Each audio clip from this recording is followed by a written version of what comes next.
In the last class, we have executed some commands of this Microsoft Excel. From this data menu, already we have executed data validation command, what if analysis command, and consolidate command. In the next session, I am going to explain one more command. It's called as a group command, and then after that ungroup and subtotal. Okay. So last previous class nalli data validation ಬಗ್ಗೆ explanation ಕೊಟ್ಟಿದ್ದೀನಿ, consolidate ಬಗ್ಗೆ explanation ಕೊಟ್ಟಿದ್ದೀನಿ ಮತ್ತು what if analysis ಬಗ್ಗೆ explanation ಕೊಟ್ಟಿದ್ದೀನಿ. So ಈ command ಬಗ್ಗೆ ಏನಾದ್ರು ಡೌಟ್ಸ್ ಇತ್ತಂದ್ರೆ ಸೊ ಆಲ್ರೆಡಿ ವಿಡಿಯೋ ಇದೆ, ಆ ವಿಡಿಯೋನೆಲ್ಲ ನೀವು ಏನು ಮಾಡ್ಕೋಬಹುದು, ನೋಡ್ಕೋಬಹುದು. ಸೊ ಇವತ್ತಿಂದು ಸೆಷನಲ್ಲಿ ಸೊ ಎಕ್ಸ್ಪ್ಲೈನ್ ಮಾಡ್ತಾ ಇರೋದು ಕಮಾಂಡ್ಸ್ ಏನಂದರೆ group command, ungroup command and subtotal. So first ಈ ಕಮಾಂಡ್ಸ್ ಎಕ್ಸ್ಪ್ಲೈನ್ ಮಾಡೋಕ್ಕಿಂತ ಮುಂಚಿತವಾಗಿ ಈ ಕಮಾಂಡ್ ಯೂಸ್ ಏನದ ಮತ್ತು ನಾವು ಯಾವಾಗ ಇದಕ್ಕೇನೆಲ್ಲ ಯೂಸ್ ಮಾಡ್ಕೋಬಹುದು ಅನ್ನೋ ಬಗ್ಗೆ ಏನೆಲ್ಲ ನಾವು ಇವತ್ತು ಎಕ್ಸ್ಪ್ಲೇಷನ್ ಮಾಡ್ತಾ ಇದ್ದೀವಿ. ಸೊ ಗ್ರೂಪ್ ಕಮಾಂಡ್ ಮತ್ತು ಅನ್ಗ್ರೂಪ್ ಕಮಾಂಡ್ ಈ ಟೈಟಲ್ ಏನು ಹೇಳ್ತಾ ಇದೆ ಅಂದರೆ ಸೊ ಗ್ರೂಪ್ ಮಾಡ್ತೈತೆ, ಗ್ರೂಪ್ ಮಾಡಿದ್ದು ಅನ್ಗ್ರೂಪ್ ಮಾಡ್ತೈತೆ. ಸೊ ಇವಾಗ ಪ್ರಶ್ನೆ ಏನು ಬರ್ತೈತೆ ಅಂದರೆ ಗ್ರೂಪ್ ಮಾಡೋದು ಯಾವಾಗ ಸಿಚುವೇಶನ್ಸ್ ಕ್ರಿಯೇಟ್ ಆಗುತ್ತೆ ಅನ್ನೋದು ಇಂಪಾರ್ಟೆಂಟ್ ಇದೆ. ಈಗ ಫಾರ್ ಎಕ್ಸಾಂಪಲ್ ನನಗೇನಾಗಬೇಕು, ಈ ನೇಮ್ ಕಾಲಮ್ ಮಗ್ಗಲ್ಗೆ ಏನಾಗಬೇಕು, ಟೋಟಲ್ ಕಾಲಮ್ ಬರಬೇಕು. ನೇಮ್ ಕಾಲಮ್ ಮಗ್ಗಲ್ಗೆ ಏನಾಗಬೇಕು, ಟೋಟಲ್ ಕಾಲಮ್ ಬರಬೇಕು. ಸೊ ಬೈ ಚಾನ್ಸ್ ನೀವೇನಲ್ಲ ಈ ಎರಡೂ ಕಾಲಮ್ ಸೆಲೆಕ್ಟ್ ಮಾಡಿ ಈ ಕಾಲಮ್ ಡಿಲೀಟ್ ಮಾಡಿದ್ರೆ ಅಂದರೆ ನೋಡು ಟೋಟಲ್ ಕಾಲಮ್ ನೇಮ್ ಮಗ್ಗಲ್ ಬಂತು, but what ever have the contents ಅಂದರೆ ಏನು ನಂಬರ್ಸ್ ಅಥವಾ ರಿಸಲ್ಟ್ ಇತ್ತು ಆ ರಿಸಲ್ಟ್ ಏನಾಯ್ತು, ಡಿಲೀಟ್ ಆಗೋಯ್ತು. ಯಾಕೆ ಡಿಲೀಟ್ ಆಯಿತು, ರೀಸನ್ ಏನಂದರೆ so this total is depends on total and quantity and rate. ಯಾಕಂದರೆ ಇದು ಟೋಟಲ್ ಡಿಪೆಂಡ್ ಇದ್ದಿದ್ದು ಕ್ವಾಂಟಿಟಿ ಮತ್ತು ರೇಟ್ ಮ್ಯಾಗೆ ಡಿಪೆಂಡ್ ಇತ್ತು. ಸೊ ನಾವು ಕ್ವಾಂಟಿಟಿ ರೇಟ್ ಅದಕ್ಕೆ ಎಷ್ಟು ಡಿಪೆಂಡ್ ಇತ್ತು ಅದರ ಅದೇ ಕಾಲಮ್ ಡಿಲೀಟ್ ಮಾಡಿಬಿಟ್ರೆ ಈ ಫಾರ್ಮುಲಾ ಏನಲ್ಲ ಯಾವುದೂ ಮೀನಿಂಗ್ ಇಡಲ್ಲ. ಆ ಕಾರಣಕ್ಕೆ ಏನಲ್ಲ ಇದು ಏನು ಮಾಡ್ತೈತೆ ಅಂದರೆ ಟೋಟಲ್ ಡಿಲೀಟ್ ಆಗುತ್ತೆ. ಸೊ ನೋಡೋ ನೇಮ್ ಮಗ್ಗಲ್ ಟೋಟಲ್ ಬಂತು, but there is no value in this and it gives an error message. ಇಲ್ಲೇನು ಕೊಡಾಗತ್ತೈತಲ್ಲ ಎರರ್ ಮೆಸೇಜ್. ನೇಮ್ ಮಗ್ಗಲ್ ಟೋಟಲ್ ಬಂತು, ಬಟ್ ಏನಿಲ್ಲ ವ್ಯಾಲ್ಯೂಸ್ ಇಲ್ಲ, ಸೊ ಆ ಫಾರ್ಮುಲಾ ಇಲ್ಲ. ಸೊ ಅದಕ್ಕೇನಲ್ಲ ಈ ಥರ ಆಗಬಾರ್ದು. ಸೊ ಟೋಟಲ್ ಇಟ್ಕೊಂಡು ನನಗೇನಾಗಬೇಕು, ಕಂಪ್ಯಾರಿಸನ್ ಮಾಡಬೇಕಾಗಿತ್ತು ಅಂದರೆ ಸೊ ಫಸ್ಟ್ ನಾನು ಕಂಟ್ರೋಲ್ ಸೆಟ್ ಮಾಡಿ ಅಂಡು ಮಾಡ್ತೀನಿ. ಅಂದರೆ ಇದೇ ನಾ ಏನು ಡಿಲೀಟ್ ಮಾಡಿದೆ ಎರಡು ಕಾಲಮ್, ಅದು ಕಾಲಮ್ ಒಳ್ಳೆ ತರಿಸ್ಲಿಕ್ಕೆ ಕಂಟ್ರೋಲ್ ಸೆಟ್ ಕೊಟ್ಟು ಅಂಡು ಮಾಡ್ತೀನಿ. ಇವಾಗ ಏನಾಗಬೇಕು, ನನಗೆ ಈ ವ್ಯಾಲ್ಯೂ ಯಾವುದು ಡಿಲೀಟ್ ಆಗಲಾರ್ದು ಇದಕ್ಕೆ ಏನಾಗಬೇಕು, ನೇಮ್ ಮಗ್ಗಲ್ಗೆ ಏನೆಲ್ಲ ಇನ್ಸರ್ಟ್ ಆಗಬೇಕು ಅಥವಾ ಆ್ಯಡ್ ಆಗಬೇಕು. ಸೊ ಅವಾಗ ಏನು ಕೊಡಬೇಕು, ಯಾವುದಾದ್ರು ಕಾಲಮ್ ಅದ್ರ ನಡುಕಿದೆ. ಸೊ ನೇಮ್ ಮತ್ತು ಟೋಟಲ್ ಮಧ್ಯೆ ಏನಲ್ಲ ಯಾವ ಕಾಲಮ್ಸ್ ಇದೆ ಆ ಕಾಲಮ್ಸ್ ಸೆಲೆಕ್ಟ್ ಮಾಡ್ಕೋಬೇಕು. ಸೆಲೆಕ್ಟ್ ಮಾಡಿ ಇಲ್ಲಿ ಗ್ರೂಪ್ ಹೋಗಿ ಏನು ಕಮಾಂಡ್ ಕೊಡಬೇಕಿಲ್ಲ, ಗ್ರೂಪ್ ಅಂತ ಮಾಡ್ಕೊಬೇಕು. ಸೊ ಇಲ್ಲಿ ಎರಡು ಆಪ್ಷನ್ ಕೇಳುತ್ತೆ ಈ ಕಮಾಂಡ್ ಕೊಡಿಷನ್, ರೋ ವೈಸ್ ಬೇಕು ಅಥವಾ ಕಾಲಮ್ ವೈಸ್ ಬೇಕು. ಬಟ್ ಇವಾಗ ನಾವು ಸೆಲೆಕ್ಟ್ ಮಾಡಿದ್ದು ಕಾಲಮ್ ಇದೆ. ಸೊ ಅದಕ್ಕೇನು ಕೊಡಬೇಕಿಲ್ಲ, ಕಾಲಮ್ ವೈಸ್ ಅಂತ ಕೊಟ್ಟು ಓಕೆ ಅಂತ ಕೊಟ್ಟರೆ ಸಾಕು. ಆಟೋಮೆಟಿಕ್ಲಿ ಅದು ಏನಾಗ್ತೈತೆ ಅಂದರೆ ಕಾಲಮ್ ವೈಸ್ ಗ್ರೂಪ್ ಮಾಡ್ತೈತೆ. ಕಾಲಮ್ ವೈಸ್ ಏನು ಮಾಡ್ತಾರೆ, ಗ್ರೂಪ್ ಮಾಡ್ತೈತೆ. ಸೊ ಈ ಕಾಲಮ್ ವೈಸ್ ಗ್ರೂಪ್ ಮಾಡಿದ್ದೀವಿ. ಗ್ರೂಪ್ ಮಾಡಿದ ಉದ್ದೇಶ ಏನಂದರೆ ನಮಗೇನಾಗಬೇಕು, ಟೋಟಲ್ ನೇಮ್ ಮಗ್ಗಲ್ ಟೋಟಲ್ ಬರಬೇಕು.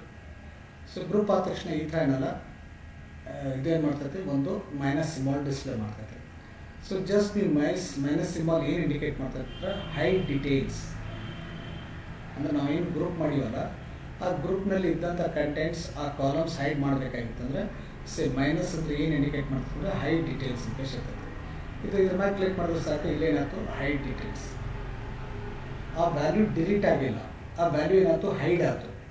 ಆ ಕಾರಣಕ್ಕೇನಲ್ಲ ಅಗಳಿದ್ದು ಟೋಟಲ್ ಏನಾಗಿತ್ತು, ವ್ಯಾಲ್ಯೂಸ್ ಹೋಗಿತ್ತು, ಬಟ್ ಈಗ ಹೋಗಿಲ್ಲ. ಯಾಕೆ ಹೋಗಿಲ್ಲ ಅಂದರೆ ಆ ವ್ಯಾಲ್ಯೂಸ್ ಡಿಲೀಟ್ ಆಗಿಲ್ಲ, ಹೈಡ್ ಆಗಿದ್ದು. ಸೊ ಅದಕ್ಕೆಲ್ಲ ಈಸಿಲಿ ನಾವು we can compare the contents of this name with total. So name ಜೊತೆ ಏನೆಲ್ಲ ಟೋಟಲ್ ಈಸಿಲಿ ನಾವು ಏನು ಮಾಡ್ಕೋಬೋದು, ಕಂಪ್ಯಾರಿಸನ್ ಮಾಡ್ಬೋದು. ಆ ಕಂಪ್ಯಾರಿಸನ್ ಮಾಡಬೇಕಾದ್ರೆ ಮೊದಲು ಸೆಲೆಕ್ಟ್ ಮಾಡಿಕೊಂಡು ಕಾಲಮ್ ಗ್ರೂಪ್ ಮಾಡ್ಕೋಬೇಕು. ಆಮೇಲೆ ಶೋ ಡೀಟೇಲ್ಸ್ ಮತ್ತು ಹೈಡ್ ಡೀಟೇಲ್ಸ್ ಅಂತ ಇರ್ತದೆ. ಫಸ್ಟ್ ಮೈನಸ್ ಮೇಲೆ ಕ್ಲಿಕ್ ಮಾಡಿದ್ರೆ ಹೈಡ್ ಡೀಟೇಲ್ಸ್ ಆಗುತ್ತೆ. ಅದೇನು ನಾವು ಗ್ರೂಪ್ ಮಾಡಿದ್ದೀವಿ ಅದು ಹೈಡ್ ಆಗುತ್ತೆ. ಮತ್ತು ಅದು ನೋಡಬೇಕಾಗಿತ್ತಂದ್ರೆ ಇಲ್ಲೇನು ಕೊಡಬೇಕು, ಶೋ ಡೀಟೇಲ್ಸ್ ಅಂತ ಪ್ಲಸ್ ಸಿಂಬಲ್ ಅಂದರೆ ಶೋ ಡೀಟೇಲ್ಸ್. ಮತ್ತೆಲ್ಲ ಕಾಲಮ್ಸ್ ಎಲ್ಲ ಏನು ಮಾಡ್ತೈತೆ ತೋರಿಸ್ತೈತಿ. ಮೈನಸ್ ಕಾಲಮ್ ಮೈನಸ್ ಮೇಲೆ ಕ್ಲಿಕ್ ಮಾಡಿದ್ರೆ ಹೈಡ್ ಡೀಟೇಲ್ಸ್, ಪ್ಲಸ್ ಮೇಲೆ ಕ್ಲಿಕ್ ಮಾಡಿದ್ರೆ ಶೋ ಡೀಟೇಲ್ಸ್. ಸೊ ಈ ಉದ್ದೇಶಕ್ಕೆ ಏನಾರ ಇಲ್ಲೇನು ಯೂಸ್ ಮಾಡ್ತೀವಿ ಅಂದರೆ ಸೊ ಶೋ ಡೀಟೇಲ್ಸ್ ಮತ್ತು ಹೈಡ್ ಡೀಟೇಲ್ಸ್ ಅಂತ ಯೂಸ್ ಮಾಡ್ಬೋದು. ಸೊ ಇದು ಬಹುತೇಕ ಗೊತ್ತಾಗಿರ್ಬೋದು ಗ್ರೂಪ್ ಮಾಡೋದು ಉದ್ದೇಶ ಏನಂತ ಕೇಳಿ.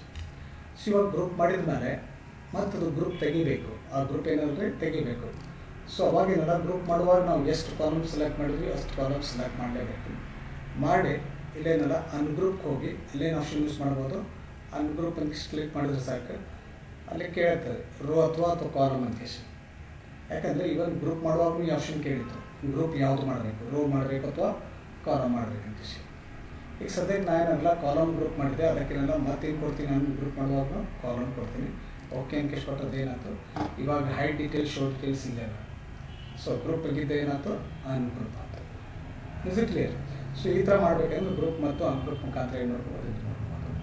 ಸೊ ನೆಕ್ಸ್ಟ್ ಈಗ ಸಪೋಸ್ ನಾನು ನೇಮ್ ಮತ್ತು ಕ್ವಾಂಟಿಟಿ ಕೊಟ್ಟು ಇಲ್ಲಿ ಗ್ರೂಪ್ ಅಂತ ಎಷ್ಟು ಕೊಟ್ಟಂದರೆ ಏನಾಗುತ್ತೆ ಅಂದ್ರೆ ನೇಮ್ ಮತ್ತು ಕ್ವಾಂಟಿಟಿ ಎರಡು ಗ್ರೂಪ್ ಆಗುತ್ತೆ. ಬಟ್ ನಮ್ಗೆ ಏನಾಗಬೇಕು, ಇನ್ನೊಂದು ಆಪ್ಷನ್ ಏನು ಬರ್ತೈತಿ ಇಲ್ಲಿ ಗ್ರೂಪ್ನಲ್ಲಿನೂ ಸೆಕೆಂಡ್ ಆಪ್ಷನ್ ಆಟೋ ಔಟ್ಲೈನ್ ಅಂತ ಎಷ್ಟು ಬರುತ್ತೆ. It have the one more option, it's called as auto outline. ಇನ್ನೊಂದು ಆಪ್ಷನ್ ಏನು ಬರ್ತದೆ, ಆಟೋ ಔಟ್ಲೈನ್ ಅಂತ ಬರ್ತದೆ. ಸೊ ಈ ಆಟೋ ಔಟ್ಲೈನ್ ವರ್ಕ್ ಆಗಬೇಕಾಗಿತ್ತಂದರೆ, ಈ ಆಟೋ ಔಟ್ಲೈನ್ ವರ್ಕ್ ಮಾಡಬೇಕಂದ್ರೆ ಸೊ ನಮ್ಮ ಮಸ್ಟ್ ಆ್ಯಂಡ್ ಶುಡ್ ನಮ್ಮ ಸೆಲ್ ಎಲ್ಲಿ ಇರಬೇಕಂದ್ರೆ ಫಾರ್ಮುಲಾನಲ್ಲೇ ಇರಬೇಕು. Suppose if you want to use this option auto outline, then must and should your cell must be on the formula. So cell ಎಲ್ಲಿರಬೇಕು, compulsory ಫಾರ್ಮುಲಾದಾಗ ಇರಲೇಬೇಕು. ಸೊ ಫಾರ್ಮುಲಾದಾಗ ಇಟ್ಕೊಂಡು ನಾವು ಏನೂ ಸೆಲೆಕ್ಟ್ ಮಾಡೋದು ಬೇಕಾಗಿಲ್ಲ. ಹಾಗಾಗಿ ನಾವು ಗ್ರೂಪ್ ಮಾಡುವಾಗ ಸೆಲೆಕ್ಟ್ ಮಾಡಿದ್ವಿ ಕಾಲಮ್ಸ್. ಬಟ್ ಏನಲ್ಲ ಒಂದು ಆಪ್ಷನ್ ಏನೈತೆ ಅಂದರೆ ಆಟೋ ಔಟ್ಲೈನ್ ಸೆಲೆಕ್ಟ್ ಮಾಡಬೇಕಂದ್ರೆ ನೀವು ಸೆಲೆಕ್ಟ್ ಮಾಡೋದು ಬೇಕಾಗಿಲ್ಲ. ಬಟ್ ಕರ್ಸರ್ ಎಲ್ಲಿ ಇಡಬೇಕು, ಫಾರ್ಮುಲಾದಾಗ ಇಟ್ಕೋಬೇಕು. ಇಟ್ಕೊಂಡು ಇಲ್ಲಿ ಆಟೋ ಔಟ್ಲೈನ್ ಕೊಟ್ಟು ಸಾಕು, ತಾನೇ ಏನಿದೆಲ್ಲ ಗ್ರೂಪ್ ಆಗ್ತದೆ. ಅದು ಎಲ್ಲಿವರೆಗೆ ಗ್ರೂಪ್ ಮಾಡ್ತೈತೆ ಅಂದರೆ ಫಾರ್ಮುಲಾ ಎಲ್ಲಿವರೆಗೆ ಐತೆ ಎಲ್ಲಿವರೆಗೆ ತಾನೇ ಗ್ರೂಪ್ ಮಾಡ್ತೈತೆ. ಸೊ ನೆಕ್ಸ್ಟ್ ಎಲ್ಲ ಹೈಡ್ ಡೀಟೇಲ್ಸ್ ಮತ್ತು ಶೋ ಡೀಟೇಲ್ಸ್ ಈ ಥರ ನಾನೆಲ್ಲ ಏನು ಮಾಡ್ಕೊಬೋದು, ಎಕ್ಸಿಕ್ಯೂಟ್ ಮಾಡ್ಕೊಬೋದು. ಸೊ ಅದಕ್ಕೇನಲ್ಲ ಇನ್ನೊಂದು ಆಪ್ಷನ್ ಏನು ಬರ್ತದೆ ಅಂದರೆ ಗ್ರೂಪ್ ಮಾಡಿ ತೆಗಿಲಿಕ್ಕೆ ಇಲ್ಲಿ ಆಪ್ಷನ್ ಏನಿತ್ತು, ಅನ್ಗ್ರೂಪ್ ಅಂತಿತ್ತು. ಅದೇ ಥರನೆಲ್ಲ ಆಟೋ ಔಟ್ಲೈನ್ ಮಾಡಿದ್ದು ಕ್ಯಾನ್ಸಲ್ ಮಾಡಬೇಕಾಗಿತ್ತು ಅಂದರೆ ಇಲ್ಲಿ ಆಪ್ಷನ್ ಏನೈತಿ, clear outline. So clear outline command ಕೊಟ್ಟರೆ ಏನು ಕ್ಯಾನ್ಸಲ್ ಆಗುತ್ತೆ ಅಂದರೆ ಆಟೋ ಔಟ್ಲೈನ್ ಇದ್ದರೆ ನಾವು ಏನು ಔಟ್ಲೈನ್ ಮಾಡಿದ್ದೀವಿ ಆ ಔಟ್ಲೈನ್ ಏನಾಗುತ್ತೆ, ಕ್ಯಾನ್ಸಲ್ ಆಗುತ್ತೆ. ಸೊ ಅದಕ್ಕೆ ನಾವು ಆಪ್ಷನ್ ಯೂಸ್ ಮಾಡಬೇಕು, ಕ್ಲಿಯರ್ ಔಟ್ಲೈನ್. ಕ್ಲಿಯರ್ ಔಟ್ಲೈನ್ ಕೊಟ್ಟರೆ ಇದು ಏನಾಯ್ತು, ಗ್ರೂಪ್ ಆಗಿದ್ದು ಹೋಗ್ಬಿಡ್ತದೆ. So by using this group and ungroup command we can group the number of columns as well as number of rows. ಇದು ಬರೀ ಕಾಲಮ್ಸ್ ಅಷ್ಟಲ್ಲ, ಇವನ್ ರೋಸ್ ಏನು ಮಾಡ್ಕೋಬೋದು, ಗ್ರೂಪ್ ಮಾಡ್ಕೋಬೋದು. ಸೊ ಅದಕ್ಕೆ ನಾವು ಮತ್ತೆ ತೆಗಿಲಿಕ್ಕೆ ಅನ್ಗ್ರೂಪ್ ಅಂತ ಕೊಡ್ಬೋದು. ನೆಕ್ಸ್ಟ್ ಎಲ್ಲ ಇನ್ನೊಂದು ಏನು ಬರ್ತೈತೆ ಅಂದರೆ ಗ್ರೂಪ್ ಮತ್ತು ಅನ್ಗ್ರೂಪ್ ಬಿಟ್ಟು ಇನ್ನೊಂದು ಕಮಾಂಡ್ ಏನು ಬರ್ತಂದ್ರೆ ಆಟೋ ಔಟ್ಲೈನ್ ಅಂತ ಬರ್ತೈತಿ. ಆಟೋ ಔಟ್ಲೈನಲ್ಲಿ ನಾವು ಯಾವುದೂ ಸೆಲೆಕ್ಟ್ ಮಾಡೋದು ಬೇಕಾಗಿಲ್ಲ, ಅಪ್ ಟು ಆ ಫಾರ್ಮುಲಾವರೆಗೆ ಏನು ಮಾಡ್ತೈತಿ, ಗ್ರೂಪ್ ಮಾಡ್ತೈತಿ. ಗ್ರೂಪ್ ಮಾಡಿ ತೆಗಿಲಿಕ್ಕೆ ಅನ್ಗ್ರೂಪ್ ಇದೆ, ಆಟೋ ಔಟ್ಲೈನ್ ಮಾಡಿ ತೆಗಿಲಿಕ್ಕೆ ಏನಲ್ಲ ಇಲ್ಲೇ ಏನಿರ್ತಂದರೆ ಕ್ಲಿಯರ್ ಔಟ್ಲೈನ್ ಅಂತ ಆಪ್ಷನ್. ಮತ್ತೆ ಇದು ಅಂಡರ್ಸ್ಟ್ಯಾಂಡ್ ಆಗಿರ್ಬೋದು. ಸೊ ಈಗ ನೆಕ್ಸ್ಟ್ ಇಂಪಾರ್ಟೆಂಟ್ ಕಮಾಂಡ್ ಏನಿತ್ತಂದರೆ subtotal. This is very important command in this Microsoft Excel. So Microsoft ಎಕ್ಸೆಲ್ನಲ್ಲಿ ಇಂಪಾರ್ಟೆಂಟ್ ಏನಂದರೆ ಸಬ್ ಟೋಟಲ್ ಕಮಾಂಡ್ ಇದೆ ಮತ್ತು ನಮ್ಮ ಬಿಸ್ನೆಸ್ನಲ್ಲಿ ಇದಕ್ಕೆ ಜಾಸ್ತಿ ಯೂಸ್ ಮಾಡ್ಬೋದು. ಯಾವ ಥರ ಬಿಸ್ನೆಸ್ನ ನಾವು ಇದಕ್ಕೆ ಯೂಸ್ ಮಾಡ್ಬೋದು ಅಂದರೆ, ಈಗ ಫಾರ್ ಎಕ್ಸಾಂಪಲ್ ನಮ್ಮದೊಂದು ಕಿರಾಣಾ ಶಾಪ್ ಇದೆ. ಕಸ್ಟಮರ್ಸ್ ಯಾವುದೋ ಹತ್ರ ಬರ್ತಾರೆ ಆ ಥರ ಎಲ್ಲ ಎಂಟ್ರಿ ಮಾಡ್ಕೊಂಡು ಹೋಗ್ತೀವಿ. ಸೊ ಫಸ್ಟ್ ಕಸ್ಟಮರ್ ಬರ್ತಾನೆ, ಜವಾರ್ ತೊಗೋತಾನೆ, 8 kg ತೊಗೋತಾನೆ, 45 rupees per kg, total ಎಷ್ಟಾಯ್ತು, 360 ಆಯಿತು. ಅದೇ ಥರ ಇನ್ನೊಂದು ಏನೆಲ್ಲ ಸಾಲ್ಟ್ ಕೆಜಿ ಇನ್ನೊಂದು ತೊಗೋತಾನೆ 5, next 10 rupees per piece per kg, 50 rupees. ಇದೇ ಥರ ಎಲ್ಲ ಕಸ್ಟಮರ್ಸ್ ಒಮ್ಮೆ ಬರೋದಿಲ್ಲ. ಜವಾರ್ ತೊಗೊಳೋರು ಒಮ್ಮೆ ಬೆಳಿಗ್ಗೆ 10 ಗಂಟೆಗೆ, ಸೊ ಸಕ್ಕರೆ ತೊಗೊಳೋರು ಮಧ್ಯಾಹ್ನ 2 ಗಂಟೆಗೆ, ಅಥವಾ ರೈಸ್ ತೊಗೊಳೋರೆಲ್ಲ ಸಂಜೆ 7 ಗಂಟೆಗೆ ಟೈಮಿಂಗ್ ಏನಿಲ್ಲ. ಅವ್ರ ರಿಕ್ವೈರ್ಮೆಂಟ್ ತಕ್ಕಂಗೆ ಅವ್ರು ಬರ್ತಿರ್ತಾರೆ. ಸೊ ಈ ಥರ ಎಲ್ಲ ಎಂಟ್ರಿ ಮಾಡಿರ್ತೀವಿ. ಸೊ ಅದಕ್ಕೇನೆಲ್ಲ ಯಾವ್ಯಾವ ಥರ ಏನೆಲ್ಲ ಇವತ್ತು ವ್ಯಾಪಾರ ಆಗೈತಿ ಅಥವಾ ಬಿಸ್ನೆಸ್ ಆಗಿರ್ತದೆ, ಸೊ ಅದ್ರದ್ದು ಎಂಟ್ರಿ ಮಾಡಿರ್ತದೆ. ಮೇ ಬಿ ಕೆಲವೊಂದು ಐಟಮ್ 2-3 times ರಿಪೀಟ್ ಆಗಿರ್ತದೆ. ಸೊ ನೆಕ್ಸ್ಟ್ ಅದ್ರ ಕ್ವಾಂಟಿಟಿ ರೇಟ್ ಚೇಂಜ್ ಇರ್ಬೋದು. ಈ ಥರನೆಲ್ಲ ಏನು ಮಾಡಿರ್ತೀವಿ, ಎಲ್ಲ ಎಂಟ್ರಿ ಮಾಡ್ಕೊಂಡಿರ್ತೀವಿ. ಸೊ ಇವಾಗ ಅಂಗಡಿ ಕ್ಲೋಸ್ ಆಯಿತು. ಸೊ ಇವತ್ತೇನಾಯ್ತು, ಶಾಪ್ ಕ್ಲೋಸ್ ಆಯಿತು. ನಮ್ಮದು ಟೋಟಲ್ ಇದು ಇಂಡಿವಿಜುವಲ್ ಟೋಟಲ್ ಇದು. ಸೊ ಫಸ್ಟ್ ಕಸ್ಟಮರ್ ಏನಾದ್ರಿ ಜವಾರ್ ತೊಗೊಂಡಿದ್ದು ಎಷ್ಟಾಯ್ತು, 360 rupees. ಆಮೇಲೆ ಮಿಲ್ಕ್ ತೊಗೊಂಡದ್ದು ಎಷ್ಟಾಯ್ತು, ಸಾಲ್ಟ್ ತೊಗೊಂಡು 50 ರೂಪಾಯಿ. ಸೊ ಇದೇನಾಯ್ತು, ಇಂಡಿವಿಜುವಲ್ ಟೋಟಲ್ ಆಯಿತು. ಬಟ್ ಇವತ್ತು ವ್ಯಾಪಾರ ಎಷ್ಟಾಗೈತೆ ಅನ್ನೋದು ನೋಡಬೇಕಂದ್ರೆ ಇಲ್ಲಿ ಕೆಳಗೆ ಬಾಟಮ್ ಎಲ್ಲ ಕರ್ಸರ್ ಇಟ್ಕೋಬೋದು. ಸೆಲ್ ಇಟ್ಕೋಬೇಕು, end of that last record. ಆ ಲಾಸ್ಟ್ ರೆಕಾರ್ಡ್ ಎಂಡಿಗೆ ಇಟ್ಕೋಬೇಕು. ಇಟ್ಕೊಂಡೆಲ್ಲ ಇವತ್ತು ವ್ಯಾಪಾರ ಎಷ್ಟಾಗಿತ್ತು ನೋಡಬೇಕಂದ್ರೆ ಕ್ಲಿಕ್ ಆನ್ ಹೋಮ್ಯಾಗ ಕ್ಲಿಕ್ ಮಾಡ್ಕೋಬೇಕು ಆ್ಯಂಡ್ ಕ್ಲಿಕ್ ಆನ್ ಆಟೋಸಮ್. ಆಟೋಸಮ್ ಕ್ಲಿಕ್ ಮಾಡಿದ್ಮೇಲೆ ಟಾಪ್ನಲ್ಲಿ ಇದ್ದಂಥ ಎಲ್ಲ ನ್ಯೂಮರಿಕಲ್ ವ್ಯಾಲ್ಯೂಸ್ ಹೈಲೈಟ್ ಆಗ್ತದೆ. ಸೊ ಜಸ್ಟ್ ಎಂಟ್ರಿಗೆ ಕೊಟ್ಟರೆ ಸಾಕು. ಸೊ ಇವತ್ತು ವ್ಯಾಪಾರ ಆಗಿದ್ದೇನೆ ರೀ 5424 ಪೀಸ್, 5424 ಪೀಸ್ ಇದು ವ್ಯಾಪಾರ ಆಯಿತು. ಸೊ ಇವಾಗ ಏನಾಗಬೇಕು, ಇದು ಈಸಿಲಿ ನಾವೇನು ಮಾಡ್ಕೊಬೋದು, ಈ ಥರ ಟೋಟಲ್ ಕ್ಯಾಲ್ಕುಲೇಟ್ ಮಾಡ್ಬೋದು. ಸೊ ಇದು ಡಿಸೈನ್ ಬೇಕಂದ್ರೆ ಒಂದ್ಸಲ ಟೈಪ್ ಮಾಡಿಕೊಟ್ಟಿದ್ದು 5424 ಇದೇನಂದ್ರೆ ನಮ್ಮದು ಟೋಟಲ್ ಬಂತು. ಬಟ್ ನಾನು ಡಿಲೀಟ್ ಮಾಡ್ತೀನಿ. ಯಾಕೆ ಡಿಲೀಟ್ ಮಾಡ್ತೀನಿ ಅಂದರೆ, ಸೊ ಟೋಟಲ್ ವ್ಯಾಪಾರ ಆಗಿದ್ದು ಗೊತ್ತಾಯ್ತು. ಇದು ಎಷ್ಟಾಗ್ತದೆ ಟೋಟಲ್ ವ್ಯಾಪಾರ ಆಗಿದ್ದು ಹೇಳಿದ್ರೆ ಟೋಟಲಿ 5424. ಸೊ ಇದೇನಲ್ಲ ನಮ್ಮದು ಟೋಟಲ್ ಐತಿ. ಸೊ ಇವಾಗ ಏನಾಗಬೇಕು, ಇಂಡಿವಿಜುವಲ್ ಟೋಟಲ್ ಬರಬೇಕು ನನಗೆ. ಏನಿದು ಇಂಡಿವಿಜುವಲ್ ಟೋಟಲ್ ಅಂದರೆ, ಟೋಟಲ್ ಜವಾರಿ ಇವತ್ತು ಎಷ್ಟು ರುಪೀಸ್ ಸೇಲ್ ಆಗಿದೆ, ಟೋಟಲ್ ಸಾಲ್ಟ್ ಎಷ್ಟು ರುಪೀಸ್ ಸೇಲ್ ಆಗಿದೆ, ಟೋಟಲ್ ಸೋಪ್ ಎಷ್ಟು ರುಪೀಸ್ ಸೇಲ್ ಆಗಿದೆ, ಟೋಟಲ್ ಟೀ ಪೌಡರ್ ಎಷ್ಟು ರುಪೀಸ್ ಸೇಲ್ ಆಗಿದೆ. ಇಂಡಿವಿಜುವಲ್ ಟೋಟಲ್ ಬಂದು ಲಾಸ್ಟಿಗೆ ಗ್ರ್ಯಾಂಡ್ ಟೋಟಲ್ ಬರಬೇಕು. ಇದು ಕ್ಲಿಯರ್ ಅರ್ಥ ಆಯ್ತು. ಸೊ ಈಗೇನಲ್ಲ ನಮ್ಮ ಕಡೆ ಐಟಮ್ಸ್ ಭಾಳಷ್ಟು ಐಟಮ್ಸ್ ಅದಾವ. ಸೊ ಇಂಡಿವಿಜುವಲ್ ಐಟಮ್ ಅನ್ನೋದು ಟೋಟಲ್ ಬರಬೇಕು ಮೊದಲು, ಆಮೇಲೆ ಏನು ಬರಬೇಕು ಗ್ರ್ಯಾಂಡ್ ಟೋಟಲ್. ಅಂದರೆ ಇಂಡಿವಿಜುವಲ್ ಟೋಟಲ್ ಏನೆಲ್ಲ ನಮ್ಮ ಟೋಟಲ್ ಬರಬೇಕು. ಅಂದರೆ ಯಾವ ಐಟಮ್ ಎಷ್ಟೆಷ್ಟು ರುಪೀಸ್ ಇವತ್ತು ಸೇಲ್ ಆಗೈತಿ, ಯಾವ ಐಟಮ್ ಎಷ್ಟು ಕ್ವಾಂಟಿಟಿ ಸೇಲ್ ಆಗೈತಿ ಅಂದರೆ ನಮ್ಮ ಸ್ಟಾಕಿಗೆ ನೋಡಬೇಕು. ಅದಕ್ಕೆ ಏನು ಕೊಡಬೇಕು. ಸೊ ಈ ಥರ ಎಲ್ಲ ಟೈಪ್ ಮಾಡಿದ್ಮೇಲೆ ಸೊ ಒಂದು ಕಮಾಂಡ್ ಇಲ್ಲಿ ಏನು ಬರ್ತದೆ ಅಂದರೆ, ಡೇಟಾನಲ್ಲಿ ಒಂದು ಕಮಾಂಡ್ ಏನು ಬರ್ತದೆ ಅಂದರೆ ಸಬ್ ಟೋಟಲ್ ಅಂತ ಎಷ್ಟು ಕಮಾಂಡ್ ಬರ್ತದೆ. ಏನು ಬರುತ್ತೆ ಸಬ್ ಟೋಟಲ್. ಎದಕ್ಕಿದು to calculate the item wise, to calculate the individual item wise ಅಥವಾ ಇದನ್ನೆಲ್ಲ ಕ್ಯಾಲ್ಕುಲೇಟ್ ಮಾಡಲಿಕ್ಕೆ ಸಬ್ ಟೋಟಲ್ ಅಂತ ಕಮಾಂಡ್ ಇದೆ. ಈ ಕಮಾಂಡ್ ವರ್ಕ್ ಮಾಡೋಕ್ಕಿಂತ ಮುಂಚಿತವಾಗಿ ಒಂದು ಕಮಾಂಡ್ ಏನು ವರ್ಕ್ ಮಾಡಬೇಕಂದ್ರೆ ಸಾರ್ಟ್ ಕಮಾಂಡ್ ವರ್ಕ್ ಮಾಡಬೇಕು. ಯಾಕೆ ಇದು ಸಾರ್ಟ್ ಕಮಾಂಡ್ ವರ್ಕ್ ಮಾಡಬೇಕಂದ್ರೆ, ಈ ನೇಮ್ ಕಾಲಮ್ ಸಾರ್ಟ್ ಅಲ್ಫಾಬೆಟಿಕಲ್ ಆರ್ಡರ್ನಲ್ಲಿ ಸಾರ್ಟ್ ಮಾಡಬೇಕು. ಸೊ ಯಾಕೆ ನಾನು ಮಾಡ್ತೀನಿ ಮೊದಲು, ಆಮೇಲೆ ಉದ್ದೇಶ ಹೇಳ್ತೀನಿ ಯಾಕೆ ಅನ್ನೋದು. ಸೊ ನಾನು ಏನು ಮಾಡ್ತೀನಿ, ಇಲ್ಲಿ ಕಸ ಇಟ್ಕೊಂಡು ಇಲ್ಲೇನೆಲ್ಲ ಅಲ್ಫಾಬೆಟಿಕಲ್ ಸಾರ್ಟ್ ಮಾಡಿದೆ. ಫಸ್ಟ್ ಯಾವ್ದು ಬಂತು ಐಟಮು, ಡಾಲ್ಡಾ ಬಂತು. ಜವಾರಿ ಎಷ್ಟು ಸಲ ಸೇಲ್ ಆಗಿರ್ತದೆ 3 ಟೈಮ್ಸ್, ಮಿಲ್ಕ್ ಏನಾರ 3 ಟೈಮ್ಸ್, ಪನೀರ್ ಒಂದೇ ಸಲ ಸೇಲ್ ಆಗಿರ್ತದೆ, ಸಾಲ್ಟ್ ಏನಾರ 3 ಸಲ, ಸೋಪ್ ಏನಾರ ಜಾಸ್ತಿ ಸಲ ಅಂದರೆ ಶುಗರ್. ಸೊ ಇವಾಗ ಏನಾಯ್ತು, ಸಾರ್ಟ್ ಮಾಡೋದು ಉದ್ದೇಶ ಏನಂದರೆ ಎಲ್ಲ ಐಟಮ್ ಮಿಕ್ಸ್ ಇದ್ದು ಈಗ ಒಂದು ಕಡೆ ಬಂತು. ಓಕೆ, ಸೊ ಈಗ ಮಿಕ್ಸ್ ಇದ್ದು ಒಂದು ಕಡೆ ಬಂತು. ಆಮೇಲೆ ಏನು ಕಮಾಂಡ್ ಕೊಡಬೇಕಲ್ಲೇ ಸಬ್ ಟೋಟಲ್. ಅಂದರೆ ಸಬ್ ಟೋಟಲ್ ಮಾಡೋಕ್ಕಿಂತ ಮೊದಲು ಅದಕ್ಕೂ ಆ ಕಾಲಮ್ ಸಾರ್ಟ್ ಮಾಡ್ಕೋಬೇಕು. ಅಸೆಂಡಿಂಗ್ ಆರ್ಡರ್ಲಿ ಮಾಡಿ ಇಲ್ಲಿ ಏನು ಕೊಡಬೇಕು ಸಬ್ ಟೋಟಲ್. ಸಬ್ ಟೋಟಲ್ ಕಮಾಂಡ್ ಕೊಟ್ಟು ಸೊ ನೆಕ್ಸ್ಟ್ ಅಂದರೆ ಇದು ಚೆಕ್ ಬಾಕ್ಸ್ ಐತಿಲ್ಲ ನೋಡ್ಕೋಬೇಕು. ಇತ್ತಂದರೆ ಜಸ್ಟ್ ನೀವು ಕ್ಲಿಕ್ ಓಕೆ ಅಂತ ಕ್ಲಿಕ್ ಮಾಡಿದ್ರೆ ಸಾಕು.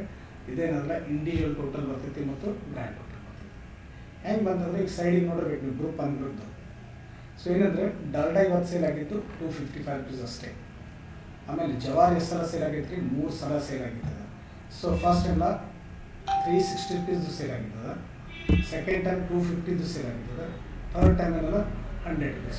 ಟೋಟಲ್ ಇವತ್ತು ಜವಾರಿ ಸೇಲ್ ಆಗಿತ್ತು ಎಷ್ಟು 710. ಅಂದರೆ ಇಂಡಿವಿಜುವಲ್ ಟೋಟಲ್ ಬಂತು. ಇವತ್ತು ವ್ಯಾಪಾರ ಏನಲ್ಲ ಜವಾರಿ ಎಷ್ಟು ಆಗೈತಿ 710 rupees ಆಗಿರ್ತದೆ. ಸಾರಿ, ಇದೇ ಎಲ್ಲ ಮಿಲ್ಕ್ ಏನೆಲ್ಲ 3 ಟೈಮ್ಸ್ ಸೇಲ್ ಆಗಿದೆ, 1 3 420 300 300. ಸೊ ಅದರ ಟೋಟಲ್ ಏನಾಯ್ತು 1020. ನೆಕ್ಸ್ಟ್ ಏನು ಬರ್ತದೆ ಅದೇ ಥರ ಎಲ್ಲ ಮಿಲ್ಕ್ ಏನೆಲ್ಲ 1020 ಸೇಲ್ ಆಗಿರ್ತದೆ. ಆಮೇಲೆ ಒಂದೇ ಸಲ ಏನೆಲ್ಲ ಪನೀರ್ 350, ಸಾಲ್ಟ್ ಏನೆಲ್ಲ 3 ಟೈಮ್ಸ್, ಸೋಪ್ 3 ಟೈಮ್ಸ್, ಶುಗರ್ ಏನೆಲ್ಲ 3 times, tea powder 2 times. So 2 ಸಲ ಏನೆಲ್ಲ 750 ಏನೆಲ್ಲ 700 ಏನೆಲ್ಲ ಸೇಲ್ ಆಗಿರ್ತದೆ. ಬೇಕಾದ್ರೆ ಒಂದಿದೆ ಕ್ವಾಂಟಿಟಿ ಜಾಸ್ತಿ ಮಾಡ್ಕೊಂಡು. ಸೊ ಈ ಥರ ಎಲ್ಲ ನಮಗೇನು ಬಂತು ಇಂಡಿವಿಜುವಲ್ ಟೋಟಲ್ ಬಂತು. ಇಂಡಿವಿಜುವಲ್ ಟೋಟಲ್ ಬಂತು. ಸೊ ಲಾಸ್ಟಿಗೆ ಏನು ಬರ್ತೈತೆ ರೀ ಗ್ರ್ಯಾಂಡ್ ಟೋಟಲ್ ಬೇಕಾದ್ರೆ ನೀವು ಕ್ಯಾಲ್ಕುಲೇಟ್ ಮಾಡಿದ್ರೆ ಮಾಡ್ಬೋದು. So to get the individual total ಈ ಥರ ಎಲ್ಲ ಇಂಡಿವಿಜುವಲ್ ಟೋಟಲ್ ಬೇಕಾಗಿತ್ತು ಅಂದರೆ ಏನು ಕಮಾಂಡ್ ಯೂಸ್ ಮಾಡಬೇಕಿಲ್ಲ ಸಬ್ ಟೋಟಲ್ ಕೇಸ್ ಕೊಡ್ಬೋದು. ಬೇಕಾದರೆ ಇಂಡಿವಿಜುವಲ್ ಟೋಟಲ್ ಏನೈತಲ್ಲ ಅದು ಹೈಡ್ ಮಾಡ್ಕೋಬೋದು. ಹೈಡ್ ಮಾಡಲಿಕ್ಕೆ ಲೆಫ್ಟಿಗೆ ಮೈನಸ್ ಸಿಗೋದು.